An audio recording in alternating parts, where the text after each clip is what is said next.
अस्सलाम वालेकुम व्यूअर्स, बिस्मिल्लाह रहमान रहीम। हमारी नेक्स्ट वीडियो जो है उसमें आपको खुशामदीद कहते हैं। तो नाजरीन, हम पिछली बात कर रहे थे, हम उस टॉपिक को थोड़ा सा रीकैप करते हैं। हम बात कर रहे थे कि अल्फ़ाबेट क्या होते हैं। अल्फ़ाबेट्स नहीं है, अल्फ़ाबेट हैं। अल्फ़ाबेट क्या होते हैं? These are the group of letters. हम इनको सिंपल वर्ड्स में कह सकते हैं कि एक सेट ऑफ लेटर्स है। लेटर्स को जब हम उनको जमा करते हैं तो उनका एक सेट बन जाता है, उसको कहते हैं अल्फ़ाबेट।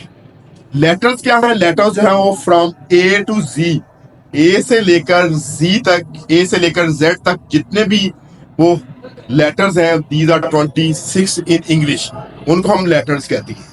तो ये था हमारा लास्ट लेक्चर। नेक्स्ट टॉपिक जो है उसको हम शुरू करते हैं।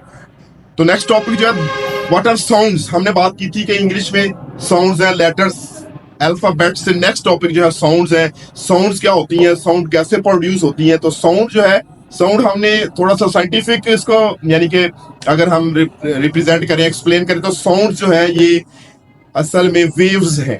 ये कैसे पैदा होती हैं? कोई भी ह्यूमन बीइंग है, उसके जो है वो लेरिंक्स से फेरिंक्स तक मुख्तलिफ ऑर्गन्स उसको सपोर्ट करते हैं और साउंड पैदा होती है। अल्लाह ताला ने इंसानी जो है वो सिस्टम में लेरिंक्स में वाइब्रेशन रखी है। जब वो वाइब्रेट करते हैं तो टंग साथ मिलती है और फेरिंक्स के जरिए एक मीनिंगफुल जो साउंड है वो पैदा होती है, जिसको हम फोनीम कहते हैं। बहुत सारी साउंड्स हैं, लिविंग बीइंग्स पैदा करते हैं, एनिमल्स पैदा करते हैं, और बहुत सी साउंड्स हैं जो जैसा कि अदर नॉन लिविंग बीइंग्स आपस के साथ टकराती हैं, पैदा होती हैं, वो मीनिंगफुल नहीं होती। तो जो मीनिंगफुल होती हैं उनको हम फोनीम कहते हैं। Smallest minimum meaningful unit is called phoneme. Sound का छोटा जो एक हिस्सा होगा, टुकड़ा होगा, उसका बकायदा मानी होगा, उसको हम फोनीम बोलेंगे।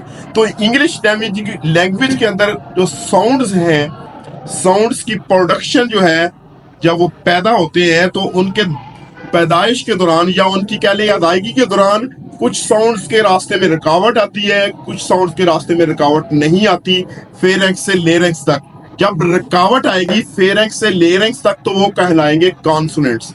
जब उनकी अदायगी में फेरिंक्स से लेरिंक्स तक रुकावट नहीं आएगी, वो वावल्स कहलाएंगे। तो हमारे पास दो तरह की साउंड्स हो गई, एक वावल्स और दूसरी कॉन्सोनेंट्स।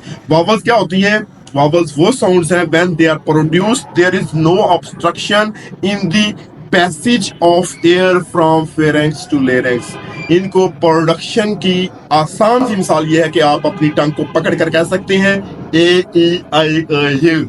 जबकि दूसरी तरफ कॉन्सोनेंट्स वो साउंड्स हैं जिनको हम प्रोड्यूस करें, उनकी when they are produced there is obstruction from pharynx to larynx in the passage of air, they are called consonants। बा, आप अपनी टंग को पकड़ कर कहें, आप बा नहीं कह सकते, टा नहीं कह सकते, ठा नहीं कह सकते। तो इंग्लिश के अंदर अब साउंड्स की बात करते हैं। There are 44 sounds in English language. There are 44 phonemes in English language. 20 are called vowels and 24 are called consonants। vowels और कॉन्सोनेंट्स को मजीद हम डिफाइन करेंगे। डिफाइन करने से पहले इंशाल्लाह हम अपनी अगली वीडियो जो है उसको कॉन्सोनेंट्स और वॉवल के दरमियान डिवाइड करेंगे। कॉन्सोनेंट्स क्या होते हैं, वॉवल्स क्या होते हैं। तब तक के लिए हमें इजाज़त दें। नेक्स्ट वीडियो में इंशाल्लाह आपको दोबारा खुशामदीद कहेंगे। मेरे इस चैनल को लाइक करें, कमेंट करें और सब्सक्राइब करें। Thank you. अल्लाह हाफिज़।